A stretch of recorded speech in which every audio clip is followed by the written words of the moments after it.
കേരള സംസ്ഥാന യുവജനക്ഷേമ ബോർഡും കുറ്റിപ്പുറം ഗ്രാമപഞ്ചായത്തും സംയുക്തമായി സംഘടിപ്പിക്കുന്ന കേരളോത്സവത്തിന്റെ പ്രചാരണാർത്ഥം കുറ്റിപ്പുറം ഗ്രാമപഞ്ചായത്ത് സംഘടിപ്പിച്ച കേരളോത്സവ വിളംബര ജാഥ കുറ്റിപ്പുറം ബസ് സ്റ്റാൻഡിൽ സംഘടിപ്പിച്ചു. കേരളത്തിലെ യുവതീ-യുവാക്കളുടെ സർഗശേഷി വളർത്തുന്നതിന് സംസ്ഥാന സർക്കാർ ആസൂത്രണം ചെയ്ത് നടപ്പിലാക്കുന്ന പദ്ധതിയുടെ ഭാഗമായാണ് എല്ലാ വർഷവും കേരളോത്സവം സംഘടിപ്പിക്കാറുള്ളത്.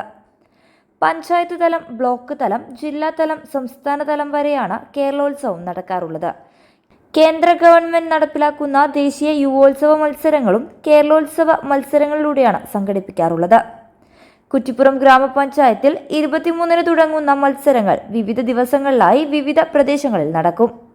Kuttippuram panchayat president Naseera MP, vice president Velayudhan MV, standing committee ചെയർമാൻമാരായ സയ്യിദ് ഫസൽ അലി സക്കാഫ്, റമീന CV, ഫസീന, മെമ്പർമാരായ Komala teacher, Musinath, Siddique KT, Hameed KT, Ashraf Ali VP, Samba Kareem, Shaniba, Sulaikha, Baby teacher, യുവജന ക്ലബ് ഭാരവാഹികളായ ഷമീർ T, മുസ്തഫ പൈങ്കണ്ണൂർ, നിസാർ NCP, നിഷാന്ത്, ജാസിർ തുടങ്ങിയവർ നേതൃത്വം നൽകി. News bureau, Kuttippuram.